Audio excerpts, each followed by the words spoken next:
Assalamualaikum warahmatullahi wabarakatuh. Apa kabarnya teman-teman? Balik lagi di kajian online.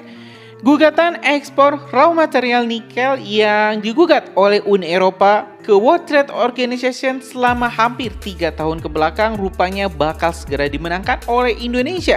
Hal ini dikarenakan badan banding WTO yang masih terhambat oleh regulasi dan juga blokade oleh Amerika Serikat belum bisa memutuskan siapa yang akan dimenangkan terkait gugatan ekspor nikel ini. Seperti kita ketahui, Indonesia walaupun pada sidang pertama dinyatakan kalah, tapi Indonesia mempunyai hak untuk mengajukan banding.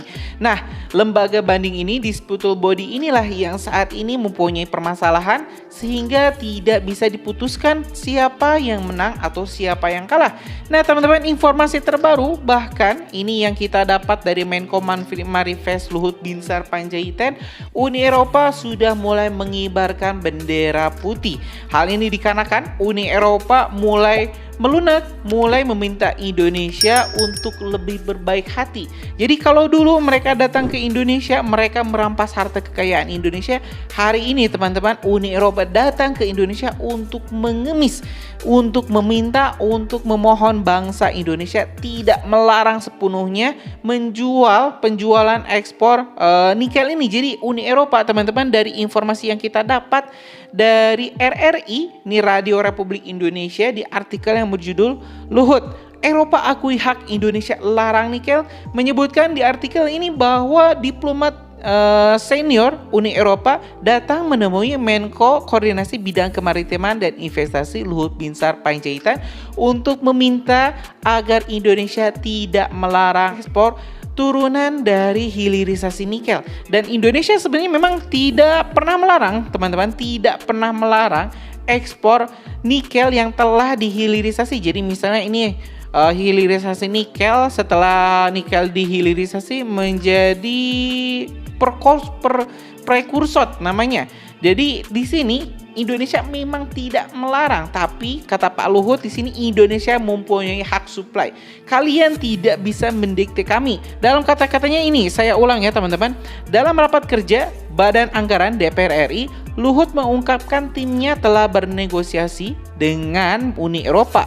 Negosiasi ini mengenai gugatan mereka di Organisasi Perdagangan Dunia WTO atas larangan ekspor Indonesia. Saya ingin laporkan tim kami dengan Uni Eropa sudah bernegosiasi. Mereka sudah mau negosiasi mengenai pelarangan kita ekspor nikel, raw biji nikel, ujar Luhut dalam rapat tersebut. Selain itu, Luhut juga mengatakan tim Uni Eropa meminta Indonesia untuk tidak melarang ekspor turunan nikel seperti ekspor prekursor.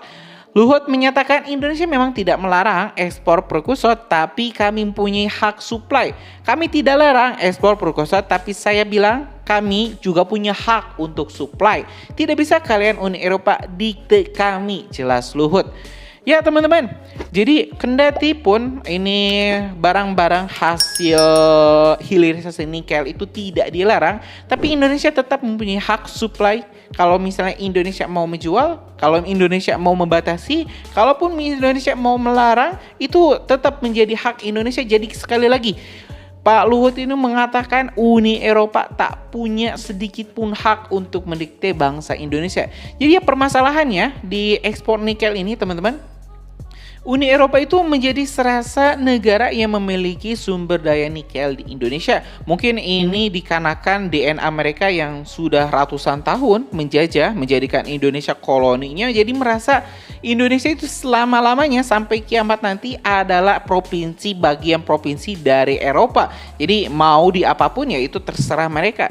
Dan ini dibuat sadar, dikasih paham oleh Pak Jokowi, dibikin mereka itu jatuh sejatuh-jatuhnya ke bumi, ya kembali lagi ke bumi, bahwa mereka itu tak punya nikel ini, tak punya sumber daya alam Indonesia. Jadi saat Indonesia membuat sebuah kebijakan pelarangan ekspor raw material ini, Uni Eropa ini marah-marah. Ini Uni Eropa ini sangat menolak teman-teman. Bahkan itu Vincent Piquet dulu duta besar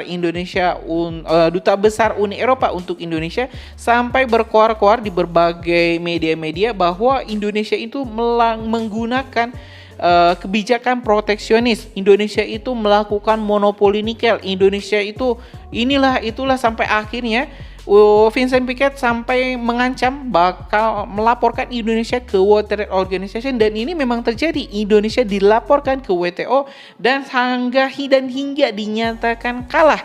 Dan teman-teman, kalau misalnya kita lihat dari keputusan WTO, ini Indonesia itu diwajibkan untuk membayar ganti rugi, untuk kembali membuka seluas-luasnya ekspor nikel. Tapi ya balik lagi teman-teman, siapa pemimpinnya, siapa bangsanya. Kalau misalnya pemimpin mengatakan tidak, ya Uni Eropa tidak bisa melakukan apapun. Walaupun WTO mengatakan ini harus diikuti. Tapi kalau bangsa Indonesia, pemimpinnya tidak mau berkompromi, ya jelas mereka tidak bisa melakukan apapun, dan ini terbukti.